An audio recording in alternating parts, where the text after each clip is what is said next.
Voilà, et bien nous voici de retour en direct avec la Colombie à Medellín pour cette dernière étape du jour dans cette ville colombienne. La rencontre pour le Saint-Père avec les prêtres, les religieux, religieuses, les personnes consacrées, les séminaristes et leurs familles. Environ 12 000 personnes attendues ce soir dans ce centre événementiel, la Macarena. Dernière étape du jour pour le Saint-Père. Il est 16 h en Colombie, pratiquement. La Macarena, eh bien ici c'est un centre donc événementiel qui accueille nombre d'événements divers et variés, un édifice de 1945, utilisé à l'origine pour des spectacles de tauromachie. Et puis en 2003, eh bien, il a été transformé en ce centre événementiel avec la présence de concerts, de rodéos, de défilés de mode. Un lieu qui peut accueillir jusqu'à 14 000 personnes environ et qui dispose, vous l'avez peut-être vu, mais vous le verrez, encore d'un toit, d'une couverture, mais d'un toit et d'une couverture mobile.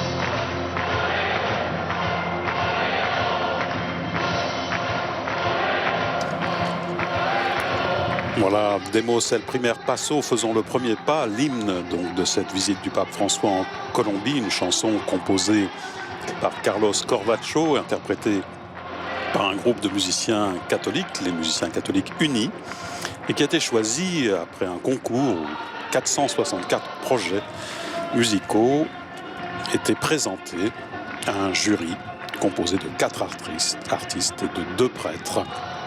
Et vous l'entendez bien, cette musique associe le genre du rap à celui du valletano, un genre typique de Colombie qui mélange les influences espagnoles, africaines, indiennes, interprété traditionnellement par des musiciens avec de l'accordéon, de la guitare, du tambour, mélodie, vous l'entendez également, très rythmée, avec des paroles qui célèbrent évidemment la concorde retrouvée.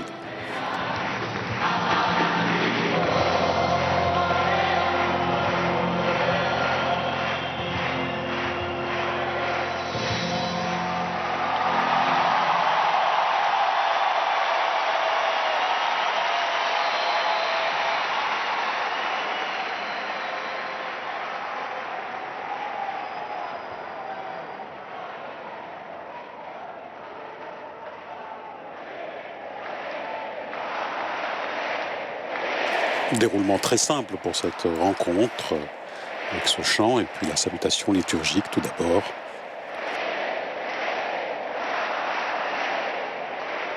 En el nombre del Padre, y del Hijo, y del Espíritu Santo. La paz esté con ustedes. Señor, que quisiste dar pastores a tu pueblo, derrama sobre tu iglesia el Dieu, espíritu de piedad y qui a donné fortaleza. des pasteurs à ton peuple, diffuse sur ton Église l'esprit de pitié et de force qui suscite des ministres dignes de ton autel et qui les fasse d'eux des témoins valables et crédibles de ton évangile.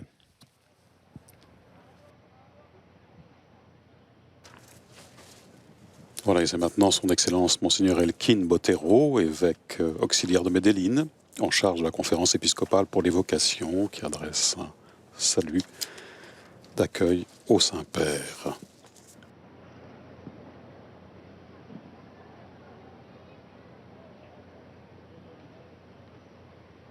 Beatísimo Padre, Bienheureux Père, c'est depuis divers endroits de la Colombie que les évêques, les prêtres, les diacres, les religieuses et les religieuses, les consacrés et séminaristes, ainsi que nos familles et le cœur rempli de profonde joie, nous sommes venus à votre rencontre.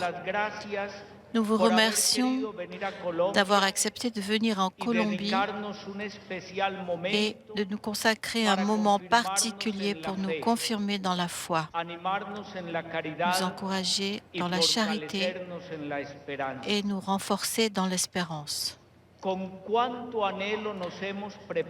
C'est avec quelle joie que nous nous sommes préparés pour vous écouter, Saint-Père. Nous voulons recevoir vos paroles avec un esprit attentif et ouvert,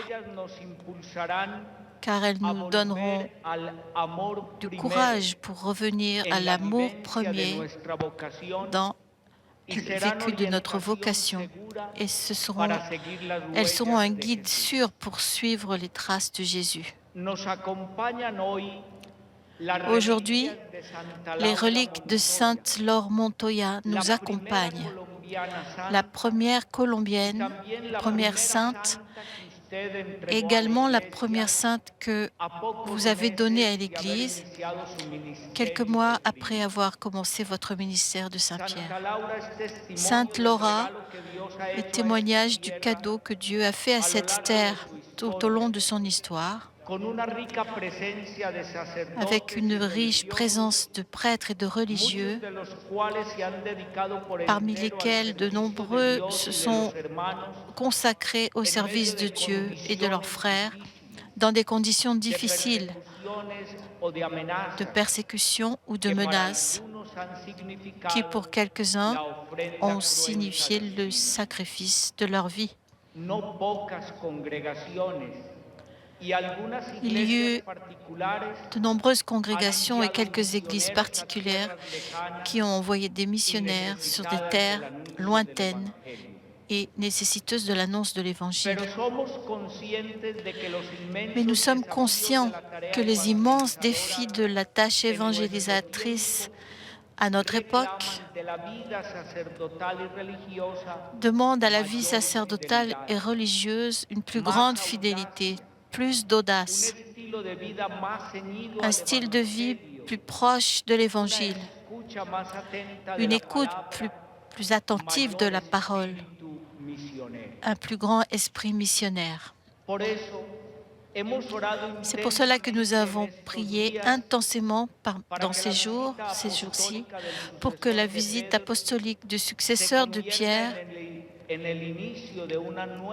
se transforme en début d'un nouveau printemps d'évocation en Colombie, pour que la famille redécouvre son identité et sa mission comme foyer dans lequel se cultive la vocation chrétienne, et pour que beaucoup de jeunes soient prêts à écouter et à accepter de suivre le Seigneur. Cher Pape François, nous demandons avec dévotion votre bénédiction paternelle. Voilà, donc je vous le disais, salutations, accueil de Monseigneur Elkin Botero, évêque auxiliaire de Medellín et en charge des vocations.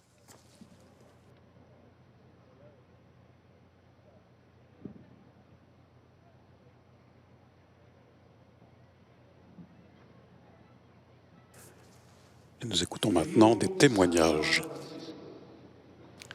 Cher Père François, je suis Juan Felipe Escobar, prêtre de l'archidiocèse de Medellín. Je remercie Dieu de pouvoir partager la joie de ma vocation sacerdotale. Je suis le plus jeune de 3 frères, fils d'un ouvrier courageux et d'une modeste maîtresse de maison. Je suis né et j'ai grandi au sein d'une famille humble et simple. Depuis l'enfance, je voulais être médecin pour guérir la douleur physique de l'humanité. Et j'étais petit quand j'ai commencé à voir comment les gens chez moi étaient détruits par la violence de la guerre. Pendant toute mon enfance, il y avait des bombes, des balles, des crimes, des mères qui pleuraient leurs enfants, des personnes déplacées, des jeunes dans la drogue. Et on entendait partout la corruption et l'injustice. Cet environnement a marqué profondément ma vie et m'a amené à m'interroger, qu'est-ce que je peux faire pour mon peuple? C'est ainsi qu'est née ma vocation. Dieu m'a appelé à soigner les âmes. Pendant ces presque 12 ans de ministère sacerdotal, de fait, je me suis senti très heureux d'être un instrument de la grâce de Dieu. Mais ce n'est pas suffisant ce que j'ai pu réussir à faire pour remédier à la souffrance de mes frères. Pourtant, ce sont les pauvres et les marginaux qui m'ont le plus approché de Dieu. Ils ont soutenu et animé ma vocation. Depuis le début de mon service sacerdotal, j'ai pu célébrer avec eux l'Eucharistie et la réconciliation. Je suis allée travailler dans les périphéries de Medellín, où j'ai accompagné beaucoup de déplacés par le conflit, des sans-abri, des malades et des prisonniers. En chacun d'eux, j'ai vu le visage de Jésus et j'ai touché sa chair. Depuis 7 ans, je suis éducateur dans le grand séminaire de Medellín. Avec les séminaristes, j'ai travaillé dans les rues, les prisons, les hôpitaux et dans d'autres espaces périphériques de la ville et de Colombie pour annoncer l'Évangile. Aujourd'hui, je peux témoigner que ces expériences ont profondément marqué la vie des séminaristes en les confortant dans leur vocation. En signe de gratitude pour votre présence parmi nous et en geste de miséricorde, je dépose devant vous les souhaits de beaucoup d'habitants de la rue, de sans-abri, de recevoir votre bénédiction.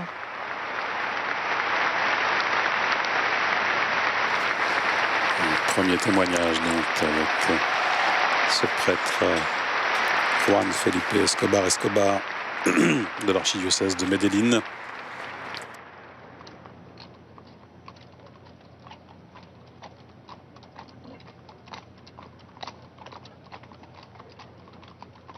Querido Santo Padre, Cher Saint-Père, recevez mon salut cordial. la hermana Lely María de San José, Je viens de San José, Carmelita, del monasterio de la Santísima Trinidad de la Estrella. Hoy hago mías sus palabras. Aujourd'hui, je reprends vos paroles quand dans l'exhortation apostolique Evangelii Gaudium, vous nous dites la joie de l'Évangile remplit le cœur et la vie entière de ceux qui se retrouvent en Jésus, avec Jésus. Avec Jésus, la joie naît toujours et renaît. Cela fut mon expérience. Et le chemin parcouru pendant ces 14 années consacrées au Seigneur dans la vie consacrée. Ce sont des années qui ont été vécues dans la joie d'un oui généreux au service de Dieu, de mes frères et de ma mère l'Église. Me revient en mémoire ce moment quand, pour la première fois, alors que j'avais seulement 14 ans, j'ai senti dans mon cœur l'appel du Seigneur et le désir de lui consacrer toute ma vie. Un sentiment de profonde gratitude m'envahit, car je me suis sentie aimée et choisie, appelée par mon nom et invitée, malgré ma pauvreté, à être porteuse du plus grand trésor, la vocation religieuse. Combien ont été importants et ont compté pour moi les valeurs chrétiennes que j'ai reçues dans mon foyer, à l'école et dans ma communauté paroissiale. Sans aucun doute, c'est là qu'est née, en silence, C'est là que sont nées les prémices de ma vocation, avec le témoignage de tant de prêtres et de séminaristes que Dieu m'a permis de rencontrer et qui, par leur joie, leur dévotion, leur générosité, leur dévouement total pour sauver les âmes et étendre le royaume, ont éveillé dans mon cœur le désir de l'engagement et de la recherche de celui qui pouvait donner du sens et de plénitude à ma vie. Je veux dire aux jeunes qui m'écoutent et qui ressentent au fond de leur cœur que Dieu les appelle, qu'ils n'aient pas peur, de donner leur vie pour la cause de l'Évangile, que suivre le Seigneur vaut la peine, abandonner dans ses mains nos rêves et nos idéaux. C'est la meilleure chose, car lui ne déçoit pas notre espoir, nos espérances, et lui seul peut accomplir les désirs les plus profonds de bonheur qui contient notre cœur. Je suis heureuse d'avoir donné ma vie au Seigneur et à la prière. Cher Saint-Père, merci pour le témoignage de votre vie qui nous construit et nous enrichit, et pour votre parole qui guide et conduit notre chemin vers Dieu. Merci d'être parmi nous, d'être pèlerins de la paix et de l'espérance, et de nous transmettre la tendresse de Dieu et son amour infiniment miséricordieux.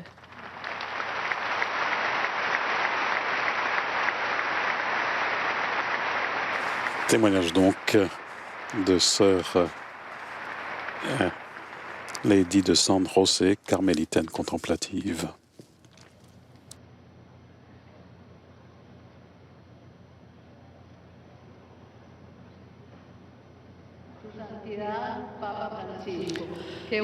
Votre Sainteté, Pape François, quelle joie de vous avoir parmi nous. Mon nom est Maria Isabel Arboleda Pérez.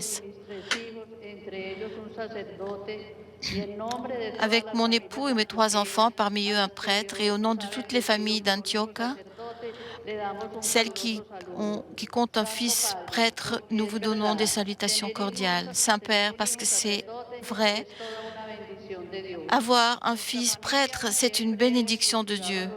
Dans notre famille, nous avons toujours cultivé les valeurs humaines et chrétiennes pour nos enfants. Avec la grâce de Dieu, nous avons été une famille de prière et de charité.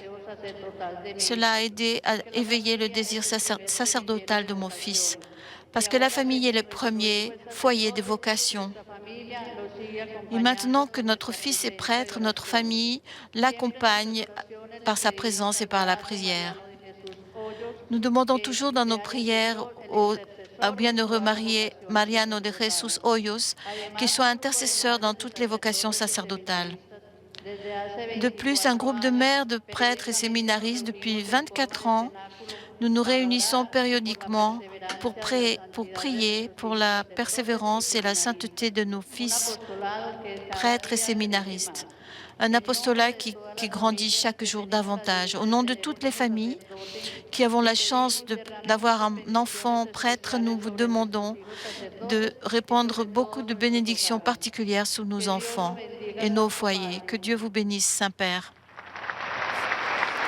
Voilà, 3e et dernier témoignage par cette maman, représentante de l'association des mères de prêtres et de séminaristes.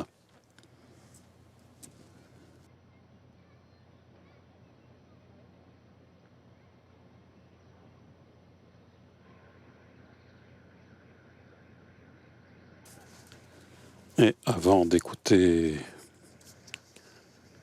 le Saint-Père,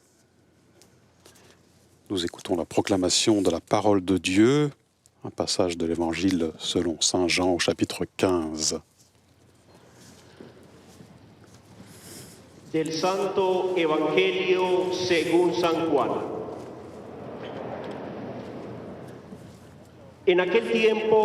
Moi, je suis la vraie vigne et mon Père est le vigneron.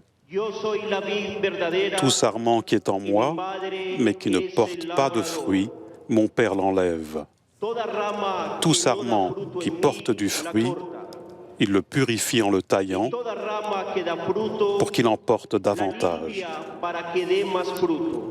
Mais vous, déjà, vous voici purifiés grâce à la parole que je vous ai dite. Demeurez en moi, comme moi en vous. De même que le sarment ne peut pas porter de fruits par lui-même s'il ne demeure pas sur la vigne, de même, vous non plus, si vous ne demeurez pas en moi. Moi, je suis la vigne et vous, les sarments. Celui qui demeure en moi et en qui je demeure, celui-là porte beaucoup de fruits, car en dehors de moi, vous ne pouvez rien faire. Si quelqu'un ne demeure pas en moi, il est comme le sarment jeté dehors et il se dessèche. Les sarments secs, on les ramasse, on les jette au feu et ils brûlent. Si vous demeurez en moi et que mes paroles demeurent en vous, demandez tout ce que vous voulez et cela se réalisera pour vous. Ce qui fait la gloire de mon Père, c'est que vous portiez beaucoup de fruits et que vous soyez pour moi des disciples. Comme le Père m'a aimé, moi aussi, je vous ai aimé. Demeurez dans mon amour. Si vous gardez mes commandements, vous demeurerez dans mon amour, comme moi j'ai gardé les commandements de mon Père et je demeure dans son amour.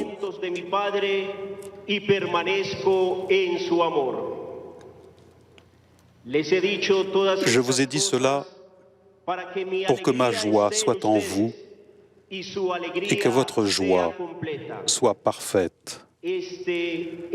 Mon commandement, le voici. Aimez-vous les uns les autres comme je vous ai aimés.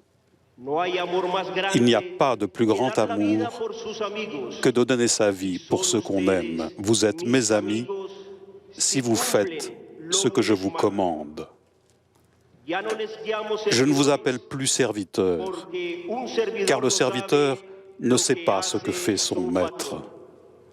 Je vous appelle mes amis, car tout ce que j'ai entendu de mon Père, je vous l'ai fait connaître.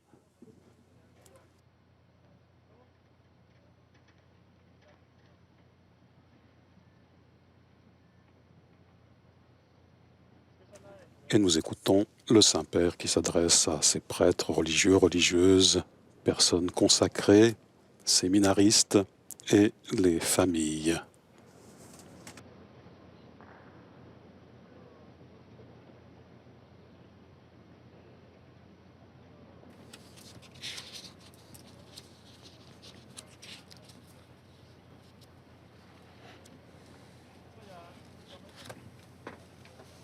Queridos hermanos obispos, queridos sacerdotes, Chers consagrados, consagradas, prêtres religieux, religieuses, séminaristes, bien-aimés frères évêques, queridas familias, chères familles, queridos paisas. chers paisas.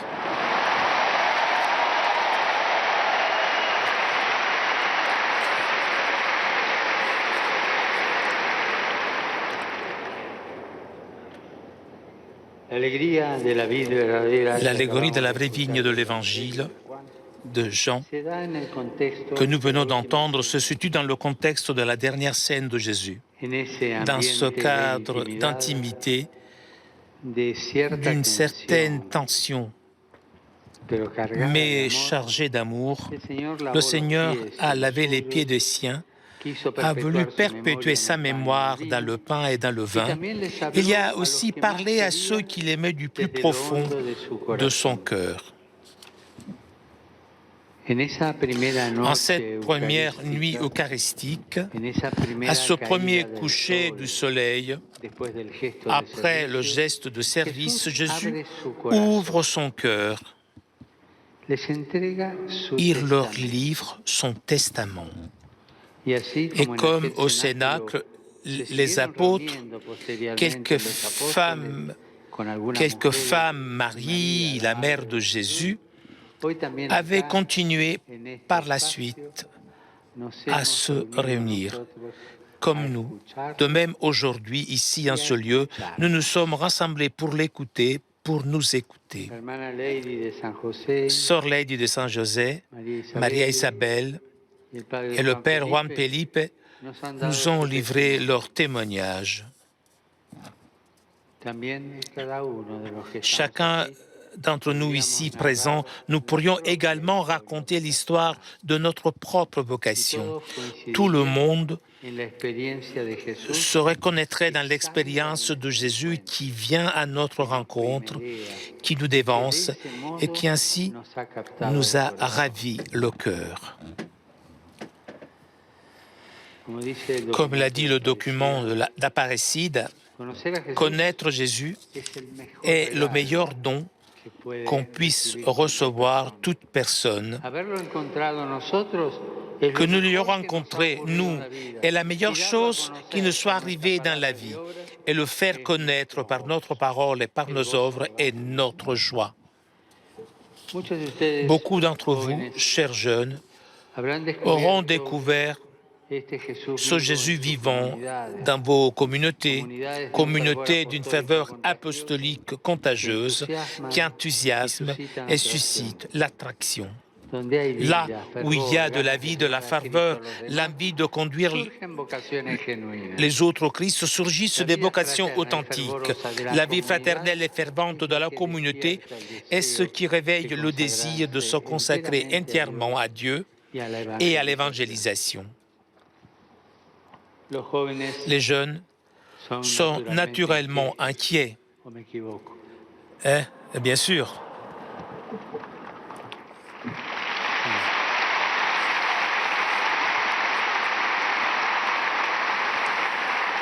Et ici, je voudrais m'arrêter un instant et faire une mémoire douloureuse des... Bien sûr, les jeunes sont inquiets. L'inquiétude qui parfois est piégée et détruite par les sicaires de la drogue. Medellín donne ce souvenir et qu'évoque beaucoup de vies qui ont été déchirées, marginalisées, détruites. Je vous invite à faire mémoire, à accompagner ce deuil, à demander pardon à tous ceux qui ont détruit les illusions de tant de jeunes et demander au Seigneur qui convertissent leur cœur.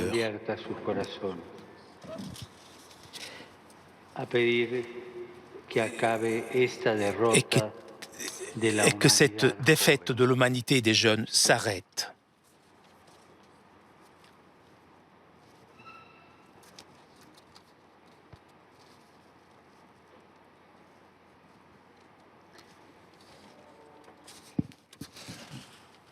Les jeunes sont naturellement inquiets.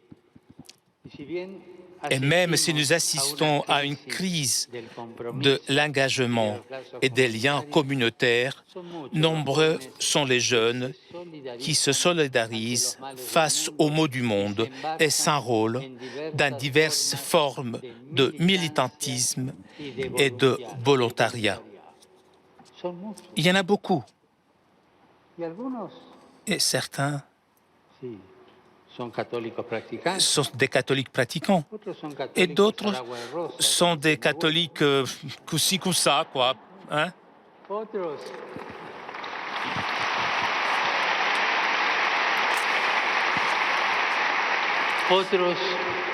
Ils ne savent pas s'ils croient ou pas, mais cette inquiétude les fait être quelque chose pour les autres. Cette inquiétude remplit le volontariat du monde entier, de beaucoup de jeunes. Il faut faire louange de ces inquiétudes. Lorsqu'ils le font, saisis par Jésus, se sentant membres de la communauté, ils deviennent des troubadours de la foi, heureux de porter Jésus à chaque coin, à chaque place, à chaque recoin de la terre. Et tous ceux qui, sans savoir, connaître cette richesse,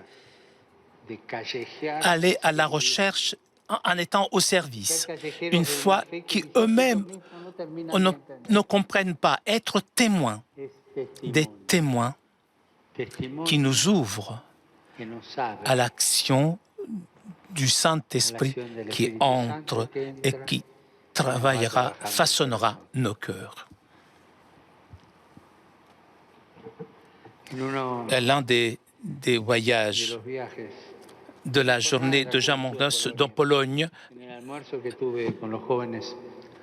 avec 15 jeunes et l'archevêque, il y en a un qui m'a demandé qu'est-ce que je peux dire, moi, à un ami jeune qui est athée, qui ne croit pas. Quel argument, qu'est-ce que je peux lui dire? Et je lui ai répondu, la dernière chose que tu dois faire, c'est de lui dire quelque chose. Il était étonné. Commencer à faire, commencer à se comporter de façon à que les inquiétudes qu'il a en lui le rendent curieux. Et lorsque je te demande ton témoignage, tu peux commencer à dire quelque chose. C'est tellement important tout ça.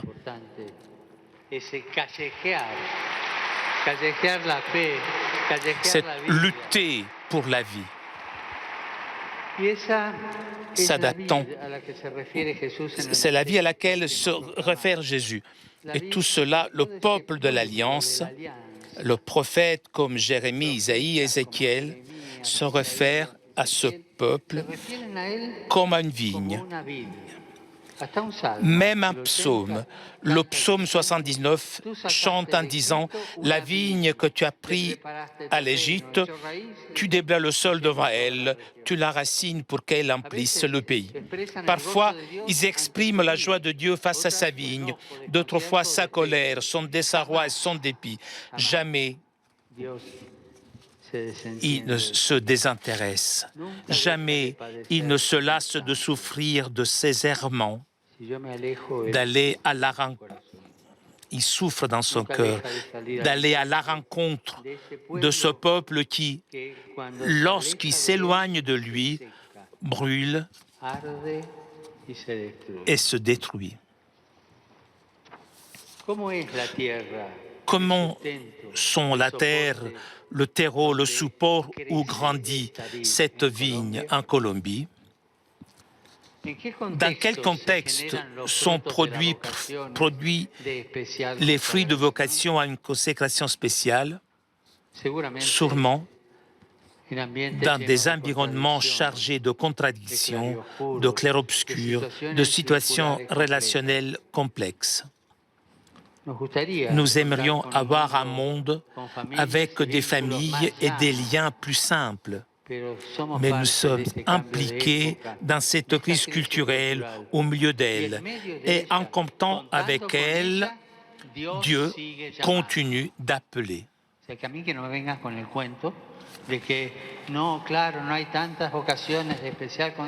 Avec la crise que nous vivons, c'est une histoire, une fausse histoire,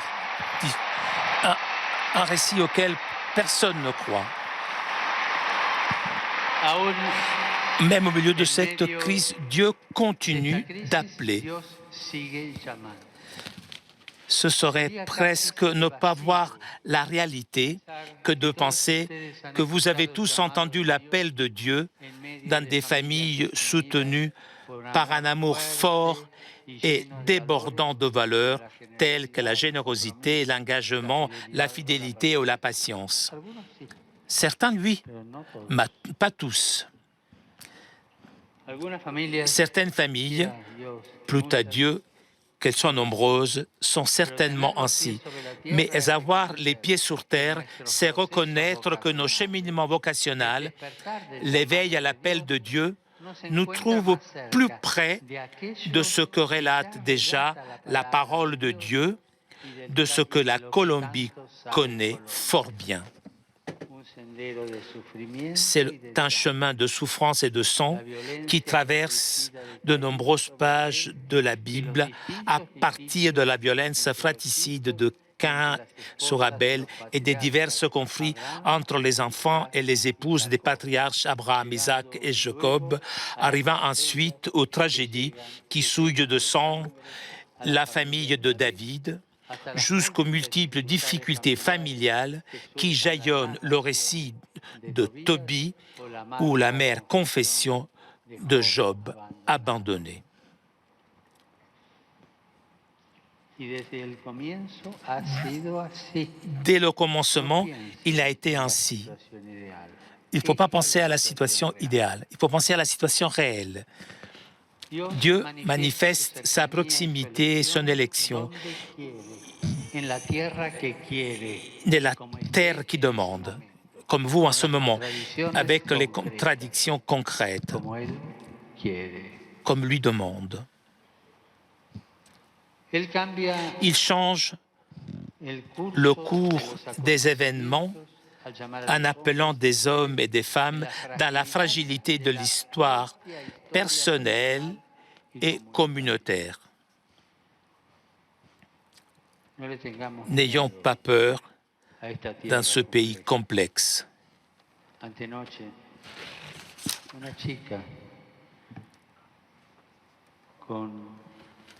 Celui qui avait un talent spécial dans le groupe, qui m'a donné la bienvenue dans l'annonciature, a dit que dans le noyau de l'homme, il y a la vulnérabilité. Et il expliquait pourquoi.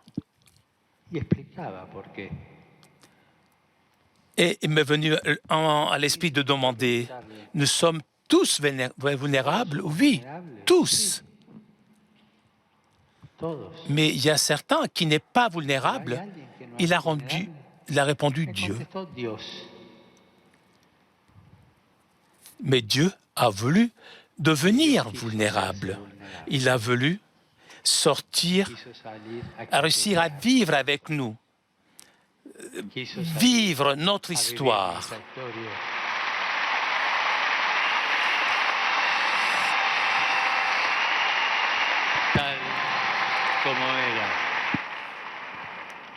Il a voulu devenir homme au milieu d'une contradiction, au milieu de quelque chose d'incompréhensible, avec l'acceptation d'une jeune fille qui ne comprenait pas et d'un homme juste qui a suivi ce que lui a été commandé, mais tout cela au milieu de tant de contradictions. Nous ne devons pas avoir peur dans ce pays complexe. Dieu a toujours fait le miracle de générer de bonnes grappes comme les arepas au petit déjeuner.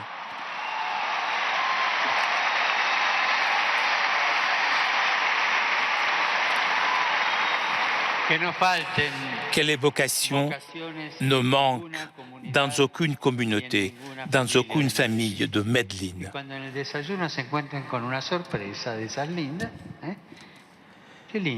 Et Dieu est capable de faire quelque chose avec moi. Et avant de manger, demandez-vous cela, posez-vous cette question.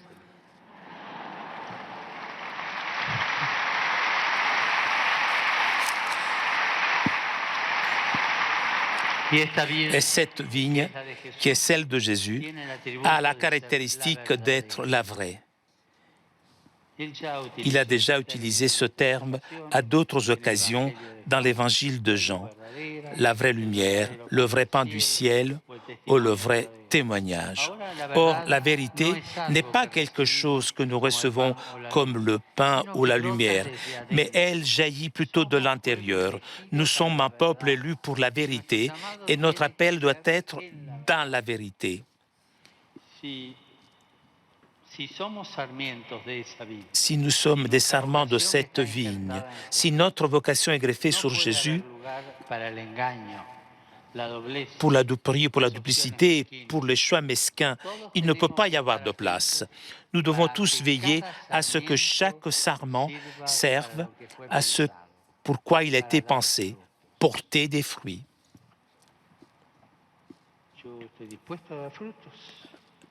Porter des fruits. Dès le début, ceux à qui il revient d'accompagner les cheminements de vocation devront susciter la rectitude d'intention, un désir authentique de se configurer à Jésus, le pasteur, l'ami, l'époux. Lorsque les cheminements ne sont pas alimentés par cette vraie sève qui est l'Esprit de Jésus, alors nous faisons l'expérience de sécheresse. Et Dieu découvre avec tristesse ces tiges déjà mortes.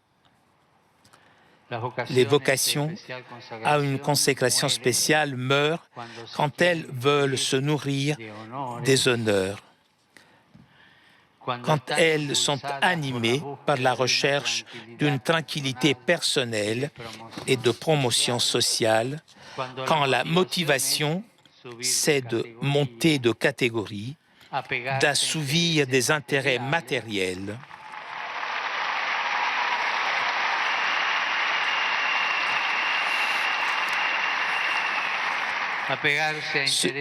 Intérêt matériel, ce qui conduit même à la sottise de la soif de profit. Je l'ai déjà dit à d'autres occasions. Quelque chose qui est vrai est sûr. Il ne faut pas oublier. Le diable rentre dans le portefeuille, toujours.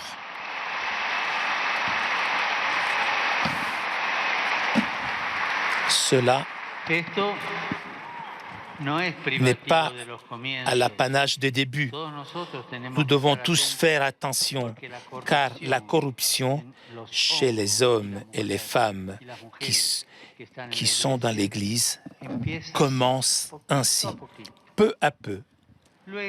Ensuite, Jésus lui-même nous a dit, elle s'enracine dans le cœur et finit par déloger Dieu de notre vie.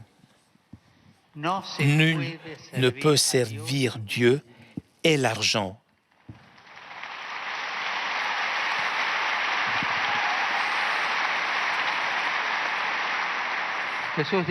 Jésus a dit, on ne peut pas, Dieu est de patron.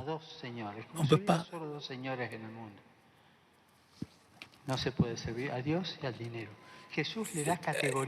Dieu a donné la catégorie du Seigneur à l'argent.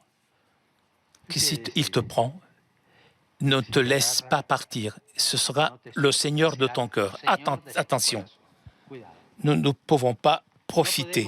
Nous ne pouvons pas profiter de notre condition de religieux et de la bonté de notre peuple pour être servi et obtenir des bénéfices matériels.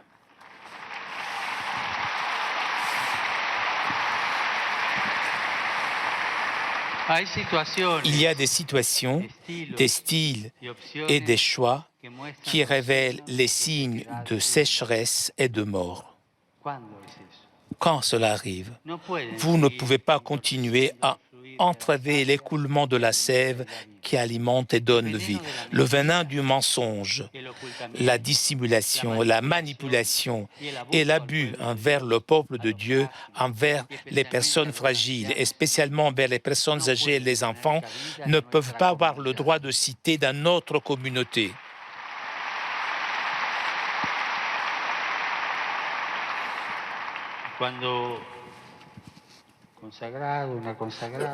Lorsqu'une institution décide de choisir ce style, c'est une branche sèche. Il faut attendre que Dieu vienne l'élaguer, cette branche. Mais Dieu non seulement ne fait que tailler, l'allégorie continue en disant que Dieu purifie la vigne de ses imperfections. C'est beau ça. La promesse, c'est que nous porterons du fruit et en abondance, comme le grain de blé, si nous sommes capables de nous livrer, de donner librement notre vie. Nous avons en Colombie des exemples montrant que cela est possible. Pensons à Santa Laura Montoya, une religieuse admirable dont nous avons les reliques avec nous et qui, à partir de cette ville, s'est dépensée à travers une grande œuvre missionnaire en faveur des indigènes dans tous les pays. Comme elle nous enseigne, la femme consacrée au dévouement silencieux, désintéressé, qui n'a d'autre intérêt que de manifester le visage maternel de Dieu. De même, nous pouvons nous rappeler le bienheureux Mariano de Jesus Euse Hoyos, l'un des premiers élèves du séminaire de Medellín, ainsi que d'autres prêtres et religieuses de la Colombie, dont le procès de canonisation ont été introduits, comme également tant d'autres, des milliers de Colombiens anonymes qui, dans la simplicité de la vie quotidienne, ont su se donner pour l'Évangile, que vous portez certainement dans votre mémoire et qui sans doute constituent des encouragements dans votre engagement. Tous nous montrent qu'il est possible de répondre fidèlement à l'appel du Seigneur, qu'il est possible de porter beaucoup de fruits. La bonne nouvelle, c'est que Dieu est prêt à nous purifier. La bonne nouvelle, nous sommes en voie de fabrication, quoi.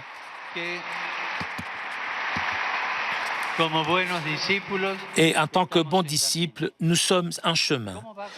Comment Jésus taille-t-il progressivement les facteurs de mort nichés dans notre vie et qui déforment l'appel, en nous invitant à demeurer en lui.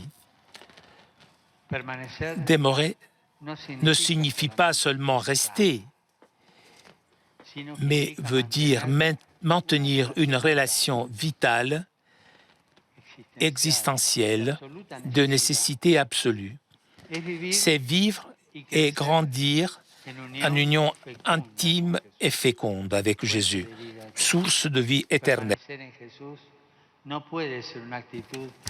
Demeurer en Jésus ne peut pas être une attitude purement passive ou un simple abandon. Sa conséquence dans la vie quotidienne est concrète.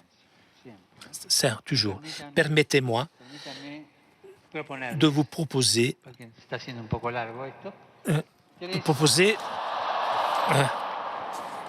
No van a decir que sí, así que no les creo.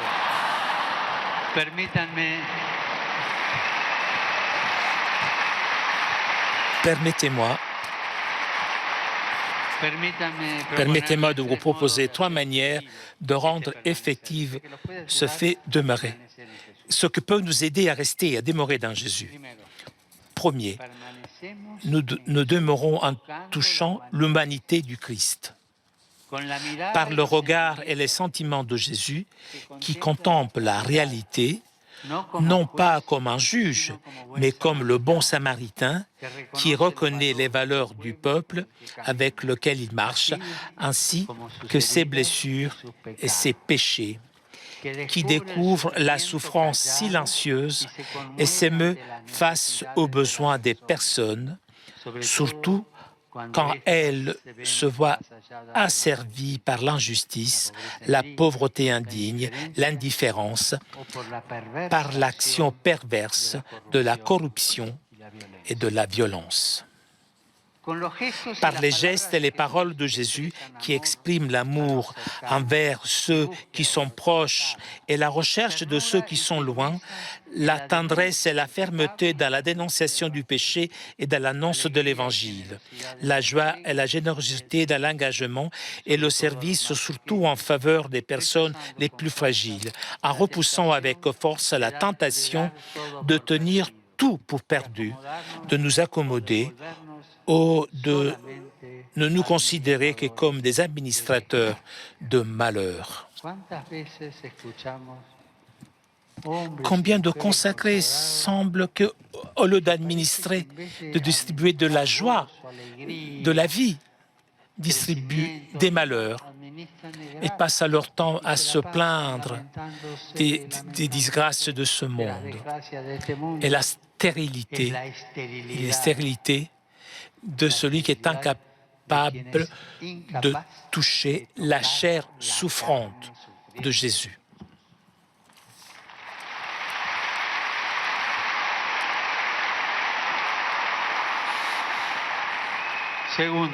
Deuxième, nous demeurons en contemplant sa divinité, en éveillant et en soutenant le goût des études qui font grandir la connaissance du Christ.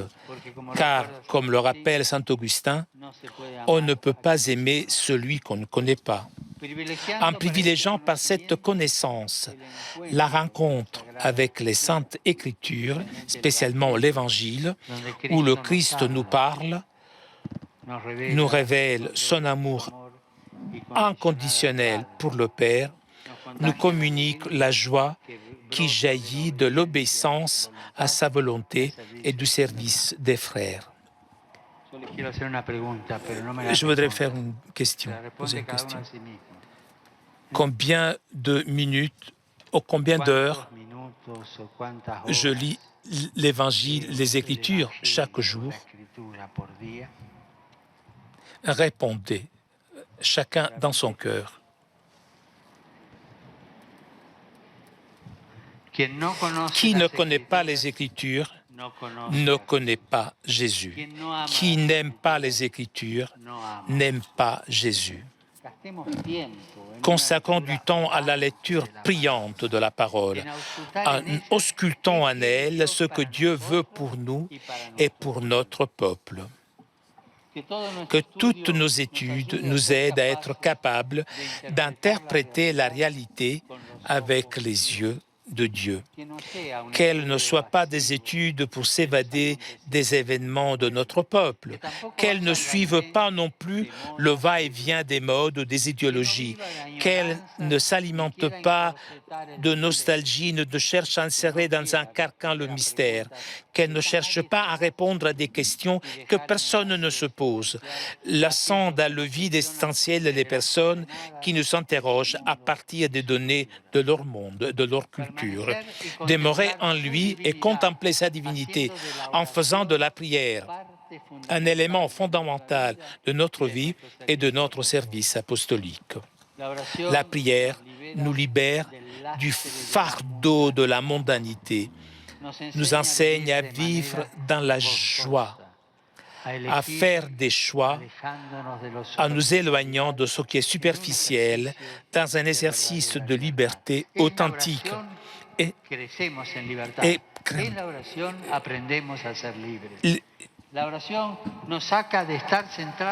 La prière nous évite de nous centrer sur nous-mêmes, cachés dans une expérience religieuse vide. Et elle nous conduit à nous mettre docilement dans les mains de Dieu pour réaliser sa volonté et rendre efficace son projet de salut. Et dans la prière, faites une chose aussi, priez, contemplez, remerciez, intercédez, mais aussi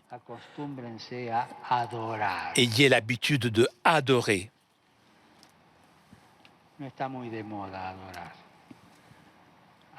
Apprendre à adorer en silence. En silence. Apprendre à adorer comme ça. Soyons des hommes et des femmes réconciliés pour réconcilier. Avoir été appelés ne nous donne pas le certificat de bonne conduite et d'impeccabilité. Nous ne sommes pas revêtus d'une auréole de sainteté.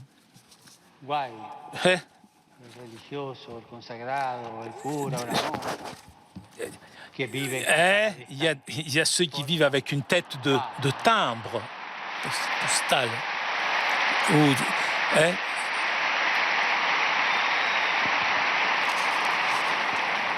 Nous sommes tous des pécheurs. Nous tous. Et nous avons besoin du pardon et de la miséricorde de Dieu pour nous lever chaque jour. Il arrache ce qui n'est pas bien et que nous avons fait de mal, le jette hors de la vigne et le brûle. Il ne laisse. Voilà la fidélité miséricordieuse de Dieu envers son peuple, dont nous faisons partie. Il ne nous abandonnera jamais au bord du chemin, jamais. Dieu fait tout pour éviter que le péché l'emporte sur nous et ferme les portes de notre vie à un avenir d'espérance et de joie. Il fera tout pour éviter cela. Il sera toujours à côté de nous. Et j'ai dans l'esprit de regarder vers le haut parce que je me rends compte que je suis tombé.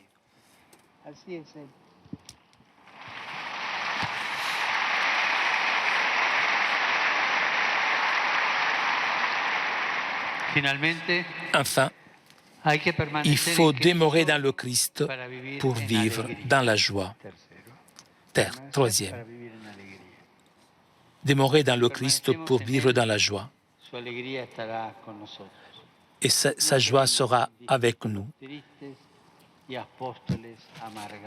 Et nous ne serons pas tristes et des apôtres avec de l'amertume. Je vous conseille cela. Nous devons, au contraire, nous refléterons et nous porterons la vraie joie, la joie pleine que personne ne pourra nous enlever. Nous répandrons l'espérance de la vie nouvelle que le Christ nous a apportée. L'appel de Dieu n'est pas un fardeau lourd qui nous vole la joie.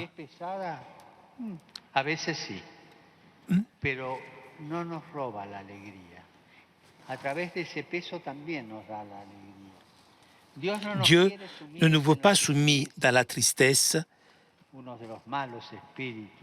l'un des maux de l'esprit.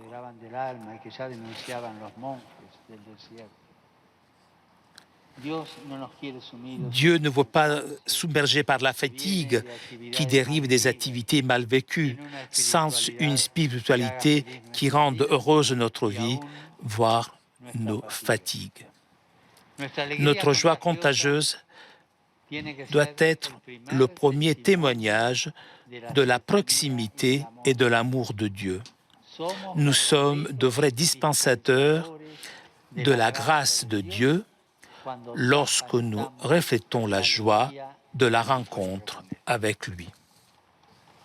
Dans la Genèse, après le déluge, Noé plante une vigne comme signe d'un nouveau commencement. Au terme de l'Exode, ce que Moïse a envoyé inspecter la terre promise sont revenus avec une grappe de raisin, signe de cette terre où coule le lait et le miel. Dieu a posé son regard sur nous, sur nos communautés, sur nos familles, qui sont ici présentes. Il y en a beaucoup, beaucoup. Des pères, des mères, ils sont présents ici, des prêtres.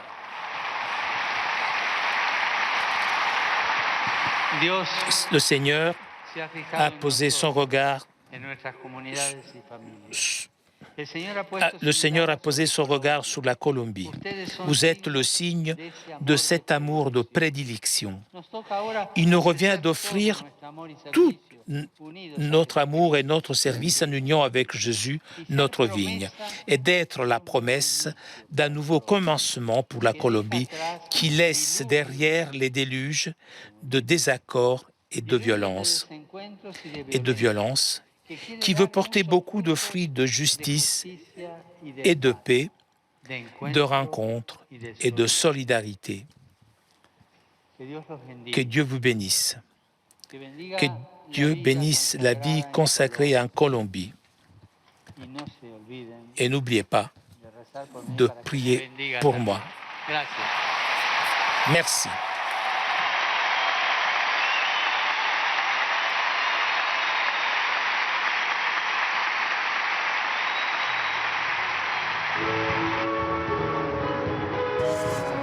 Voilà pour ce magnifique discours du Saint-Père aux clercs et aux religieux, aux personnes consacrées, aux séminaristes, leurs familles, avec comme toujours quelques expressions choisies du pape.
Fieles a la recomendación de Salvador y siguiendo su divina enseñanza, nos atrevemos a decir: Padre nuestro que estás en el cielo.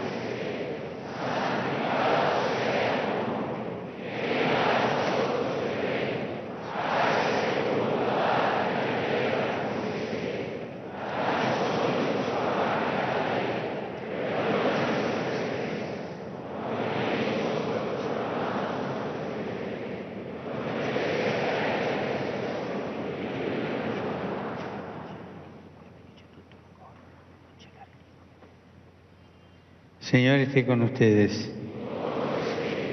Bendito sea el nombre del Señor. Nuestro auxilio está en el nombre del Señor.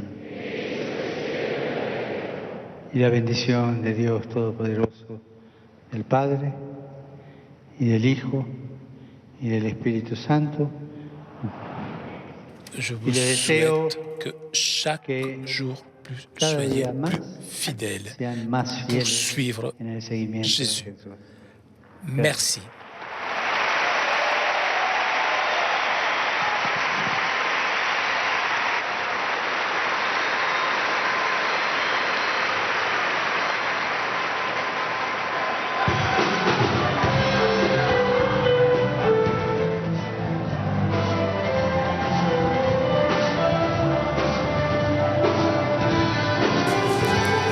Bien, voici donc que s'achève cette rencontre du pape avec les différentes composantes de la vie consacrée, avec les évêques, les prêtres, les religieux, les religieuses, les séminaristes. Dernière rencontre pour le pape en cette journée plus particulièrement dédiée à la vocation chrétienne et l'apostolat. Dans son discours, en partant du passage qui a été proclamé de l'Évangile selon saint Jean, de la vigne et des sarments, le pape a encouragé toute la communauté chrétienne et les responsables, les religieux, les religieuses, les prêtres, bien sûr à ne pas s'effrayer avec les théories sur la crise ambiante, la culture, les situations relationnelles complexes, les environnements chargés de contradictions qui semblent faire apparaître une crise des vocations. Le pape disait, même au milieu de cette crise, Dieu continue d'appeler. Et le pape de demander d'avoir les pieds sur terre, c'est-à-dire reconnaître que nos cheminements vocationnels, l'éveil à l'appel de Dieu, disait le pape, nous trouvent plus près de ce que relate déjà la parole de Dieu et de ce que la Colombie connaît fort bien. C'est un chemin de souffrance et de sang qui traverse de nombreuses pages de la Bible, disait le pape, à partir de Caïn et Abel, des enfants et des épouses des patriarches, du sang dans la famille de David. N'ayons pas peur, disait le pape. Dieu a toujours fait le miracle de générer de bonnes grappes.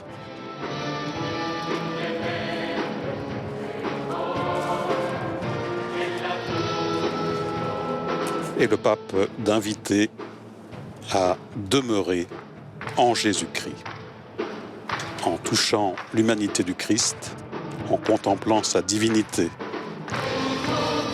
Nous nous retrouverons demain après-midi en direct aux alentours de 17h30 heure française pour cette dernière ville-étape du voyage du pape en Colombie avec Carthagène des Indes. Merci de votre fidélité à toutes et à tous. Bonne nuit.